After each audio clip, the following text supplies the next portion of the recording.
So this is our second video about the cross product. The first video showed you how to do the cross product using the graphical method.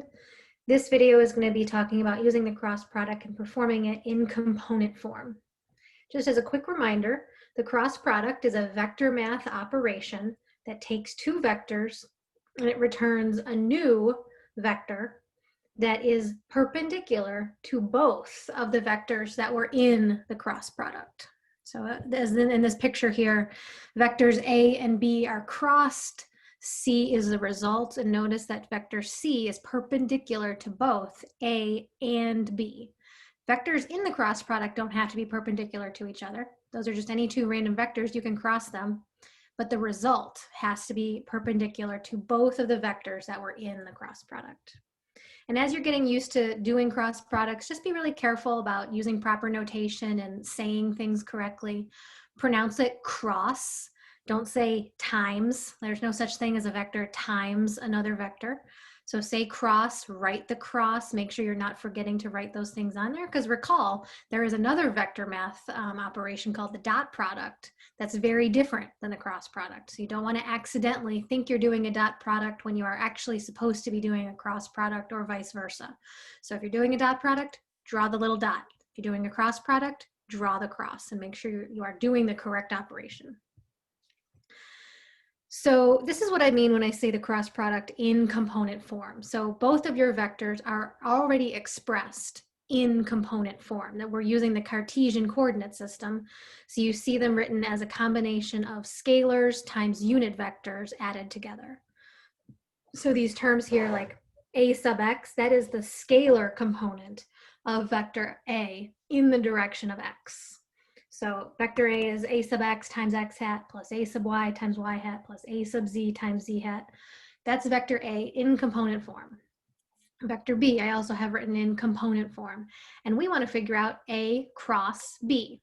So what we need to do is distribute the cross product. So literally write out your vectors in component form, put the cross between them, and we are going to distribute that cross product. So all of the terms are going to get crossed with all of the other terms from the second vector. So like in the first term, I would have this term, the a sub x, x hat, crossed with b sub x, x hat. So that would be one term. And you can bring the scalar portions out to the front. So you could write it as a sub x, b sub x, and then the cross product would be x hat cross x hat. The next term, I would have a sub x, x hat crossed with b sub y, y hat. So again, bring those scalars out to the front, and we have a sub x times b sub y, and the cross product would be x hat cross y hat. And you would do this with every single one of these terms. And so if you have a three-dimensional vector, x hat, y hat, and z hat, then you should get 9 terms in the end. And each of those 9 terms will have a different cross product. So eventually, if you write them all out, I wrote out a few of them here. I have 1, 2, 3, 4. I wrote out 4 of them for you, but there would be 9. So you can keep on going and distribute that cross product, or FOIL it is another term that you might be more familiar with. Distributing that cross product through all the terms. And what you're going to get is a really big, long expression, like I said, with 9 different cross products in it. So what you need to do at that point is now simplify the expression. And the way to do that is using known identities based on either properties of the cross product or relationships between Cartesian unit vectors.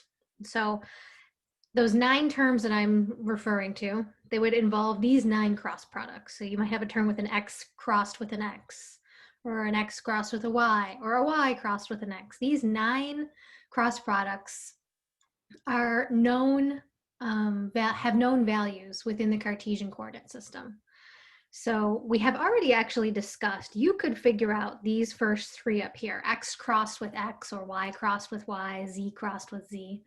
If you recall from our discussion of the graphical method of the cross product, to find the norm of a cross product, so the norm of x hat crossed with x hat, the norm of x hat crossed with x hat is equal to the norm of the first vector times the norm of the second vector times the sine of the angle between them.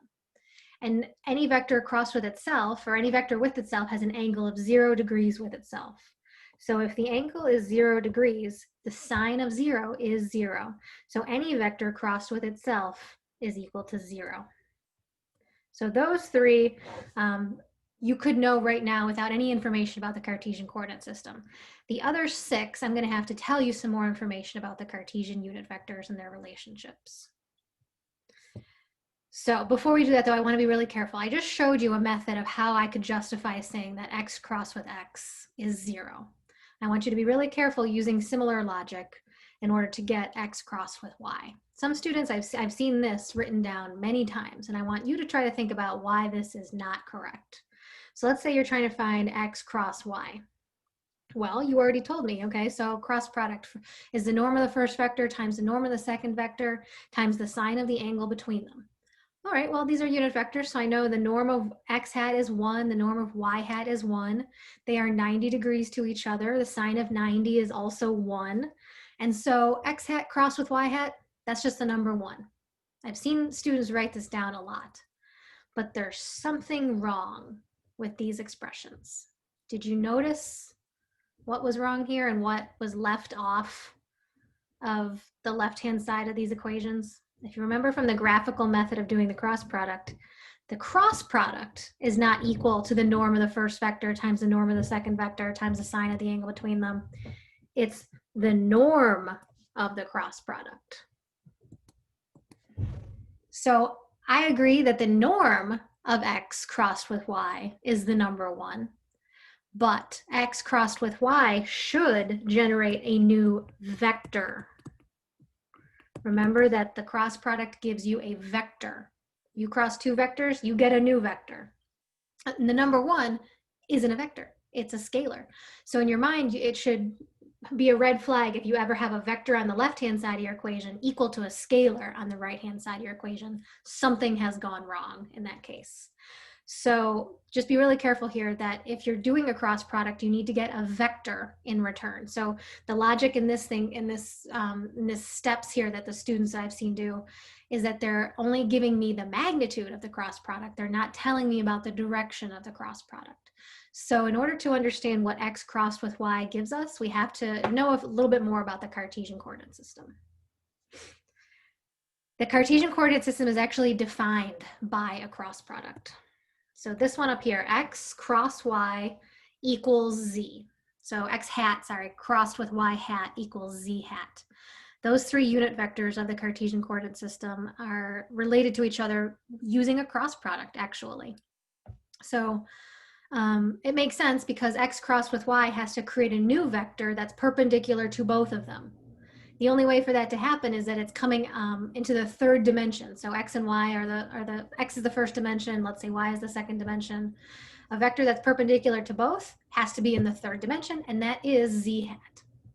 All right. There are also some alternative versions of this cross product that you might see, and you're going to actually need these ones in order to simplify problems. And so these 2 other ones, z crossed with x is y hat, and y crossed with z is x hat. With these 3 identities, you can simplify any cross product done in component form. Because also remember, the cross product is anti-commutative. So y crossed with x is negative z hat. Remember that if you flip the order of the 2 things in the cross product, you pick up a negative sign. And so really, if you know these 3 identities, you actually know 3 additional ones as well. So z hat crossed with x hat, that's negative, sorry, x hat crossed with z hat is negative y hat. Z hat crossed with y hat is negative x hat. So I'm going to give you 3 of them. You can build the other 3 just using this anti-commutative property. And you also know that any unit vector or any vector crossed with itself is 0. So if we go back to those 9 cross products that you might write down based on, trying to distribute a cross product in component form, we can fill in these answers now. So I'm going to go ahead and fill these out, and hopefully you can kind of follow along and maybe even fill them out yourself. So I'm going to do the easy ones first.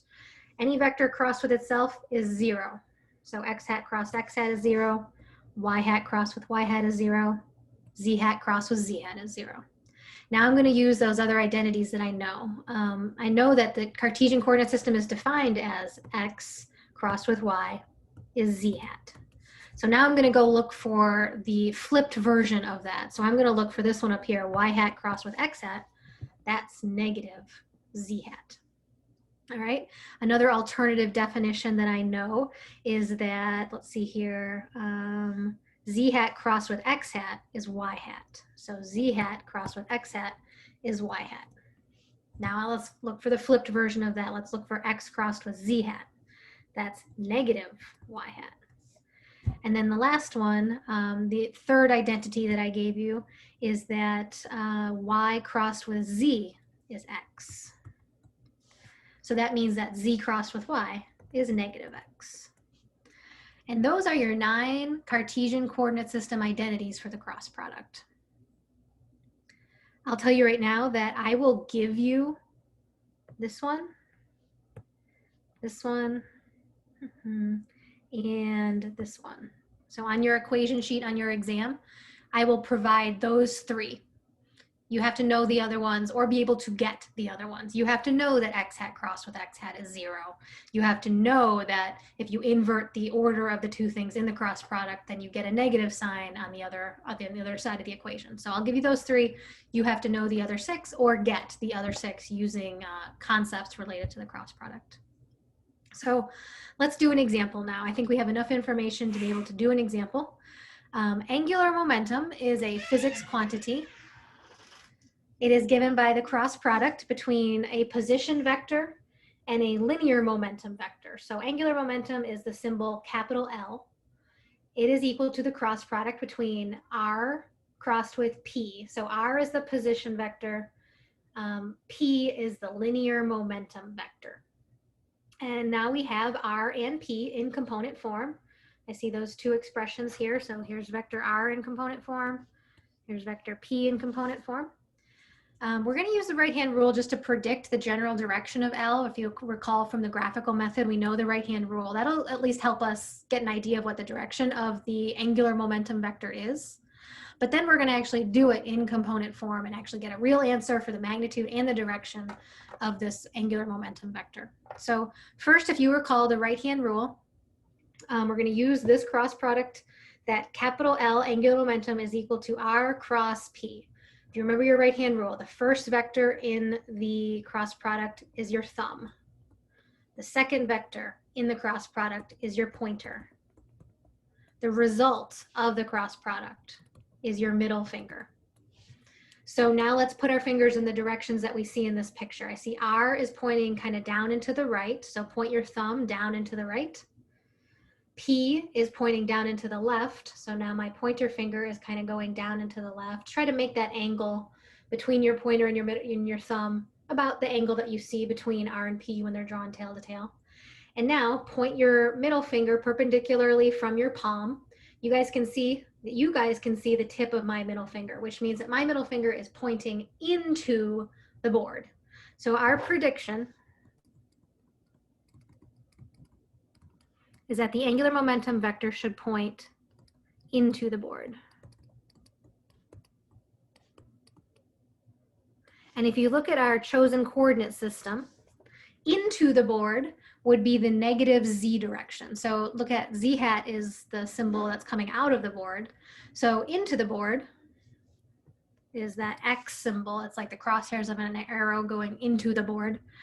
Capital L, that angular momentum vector should point into the board. So we, in our final answer, should get something that's in the negative z hat direction. If we get that, then we're probably onto the right thing. All right, so now let's do the cross product in component form. So capital L, I'm just going to copy down our vectors in component form, and now we're going to distribute the cross product. Okay, so I'm going to get 4 terms. I'm going to distribute all of these things and be very careful about the order. Remember, the order of the cross product is important. So I'm going to do 3x hat cross with negative 4x hat. I get negative 12 x hat cross x hat. Draw that little cross. Don't just put a dot or put the vectors next to each other. You have to draw the cross. The next one, 3x hat crossed with negative 2y hat. That gives me a negative 6x hat cross y hat. Next term, I have negative 2 y hat crossed with negative 4 x hat. That's positive 8 y hat cross x hat. And then the last one, I have negative 2 y hat crossed with negative 2 y hat. That's positive 4 y hat cross y hat. Now I need to use my identities from the Cartesian coordinate system or from just cross product in general. I know that any vector crossed with itself is 0. So the first term and the last term are going to be zeros because I have x hat crossed with x hat or y hat crossed with y hat. Those ones are zeros. Now let's use a Cartesian coordinate system identity that x hat crossed with y hat is z hat. Alternatively, if we flip the order of those two things, I have y hat crossed with x hat, that is negative z hat. So let's simplify this expression that the angular momentum vector is 0 plus negative 6 z hat plus negative 8 z hat plus 0. And you can combine those two z hat terms and I get negative 14 z hat. And that is my angular momentum vector. And we were right. Remember we said our prediction said that the angular momentum should be pointing into the board, and we got a negative z hat direction, so we did this correctly. The only thing that we don't have on here, I didn't give you anything, was the units of all of this stuff. Position vector has units, let's say, of meters. Linear momentum vector has units of kilograms times meters divided by seconds. And so in the end, technically, our angular momentum vector has kilogram meters squared divided by seconds. You wouldn't have known that unless I had given you those things, but if I had, I should have. So those are the units of our angular momentum vector. The only last thing I want to talk about here is what's called the screw rule for cross products. This is basically kind of helping you understand the way that a system will rotate due to a cross product, due to the result of a cross product. So for vectors that cause rotation, any vector that is the result of a cross product will cause a rotation or can cause a rotation. So the result of a cross product can cause your picture or your system to rotate. The way it's going to rotate depends on the direction of that vector. So in order to figure that out, what you want to do is point your thumb in the direction of this vector that you know is going to cause a rotation or is like the result of the cross product. So let's talk about that angular momentum vector. It was pointing into the board. So point your thumb into the board. Now the direction that your fingers kind of curl, you'll always, again, use your right hand. So your fingers are going to kind of curl over. In this case, look at your fingers. Mine are curling clockwise is how I would describe that direction. My thumb is pointing into the board. My fingers are curling. When you look at your fingers, they should be curling clockwise. And so that is the direction of how this angular momentum is going to cause your system to rotate, would be clockwise in that case. So here's another example here. I have a force that's pushing on a circle. And so here's a position vector R and a force vector F. These two vectors are going to cause a torque. If you guys remember some of our previous examples, torque is the result of a cross product between R crossed with F. So first, let's figure out the direction of the torque caused by this example. So your thumb is the first vector, so that's R, kind of pointing up and to the right. Your pointer finger is the force vector, the second vector in this cross product. So I kind of have to bend it, and it hurts a little bit to do this, but my thumb is pointing up and to the right. My pointer finger is kind of pointing up and to the left. My middle finger is coming out of the board. I can see the tip of my middle finger. And so that means that the torque created by this is coming out of the board. And so now, in order for us to find the rotation that this torque is going to cause, now take your right hand and point your thumb in the direction of the torque. So point your thumb out of the board at you. You can see the tip of your thumb, and curl your fingers. And that's the direction of rotation for this torque vector. It's going to cause counterclockwise rotation. This time, because my thumb is coming out of the board, my fingers are curling counterclockwise. So there's a picture to kind of help you see what I'm seeing. So this torque vector coming out of the board causes counterclockwise rotation. This is a very long explanation to explain something a common saying that you probably have heard before, righty tighty, lefty loosey. It's the same way. It's basically, it's explaining cross products, the screw rule for cross products, that if you push in a certain way, it's going to become looser or tighter, that this torque is creating counterclockwise rotation. That would be left. So that's loosey. It's going to cause this, if this was like a jar, the lid would come up. So actually, if you ever said that sentence before, you were actually doing physics. You were doing the screw rule for cross products, if you have ever said that before. All right, and that's, I think, all you really need to know for cross products in component form. Now it's just a lot of practice and remembering all these relationships.